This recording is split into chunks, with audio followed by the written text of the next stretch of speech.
નમસ્કાર, હું છું એન્કર અર્પિતા પટેલ. આપ જોઈ રહ્યા છો news snap channel. News snap ચેનલમાં દર્શક મિત્રો આપનું હાર્દિક સ્વાગત છે.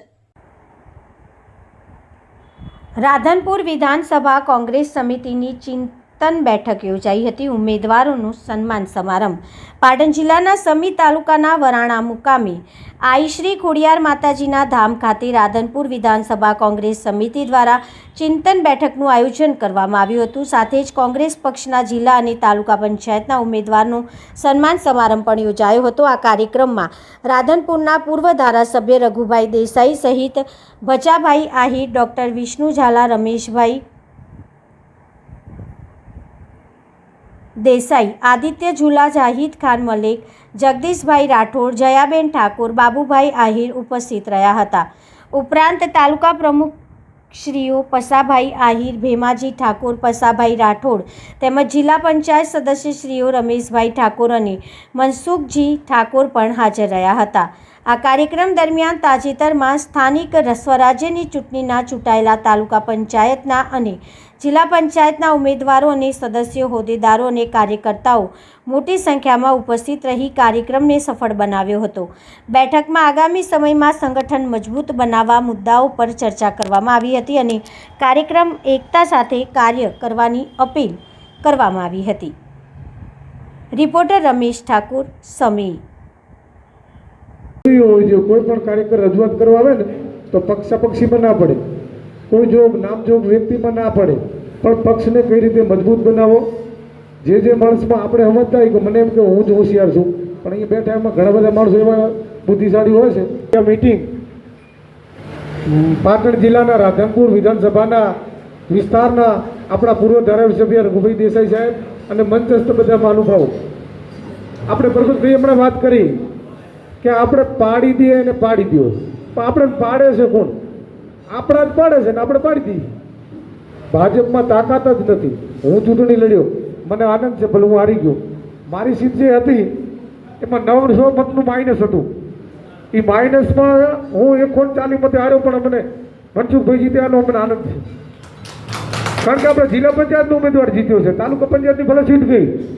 એટલે આપ સૌને હું એવું કહેવા માગું છું કે નાના માણસને આપણે અહીંયા જે આવ્યા એમને તમને પોતાને ખબર છે કે તમે કોંગ્રેસ પાર્ટીના સભ્યો છો, શું આધાર છે તમારી પાસે?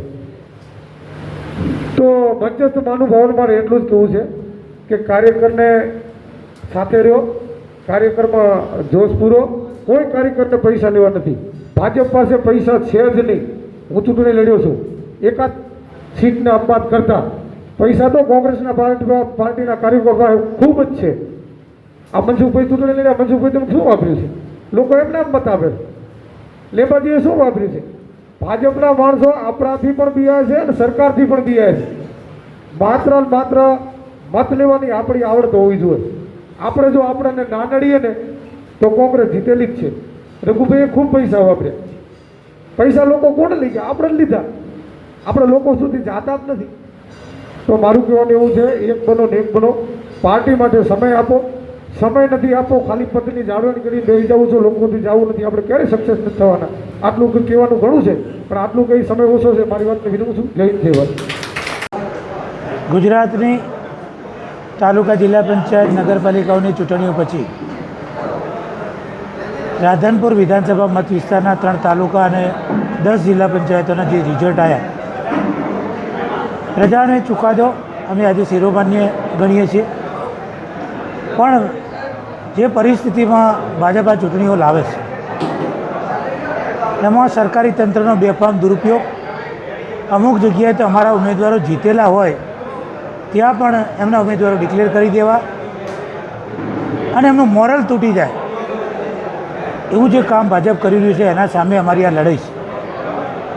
આ ચિંતન બેઠકમાં કોંગ્રેસના જે જીતેલા હતા એમનું સન્માન, હારેલા હતા એમનું પણ સન્માન, અને એમને હારવા જીતવામાં જે પણ તકલીફો પડી હોય એમાં સૌથી વધારે અત્યારે જે વાત આવી છે કે ભાજપ બેફામ દારૂ વેચ્યો, બેફામ ભ્રષ્ટાચાર કર્યો, સરકારી તંત્રનો દુરુપયોગ, ચૂંટણી પંચ અમારા કોઈ ઉમેદવારોનું સાંભળ્યું નહીં.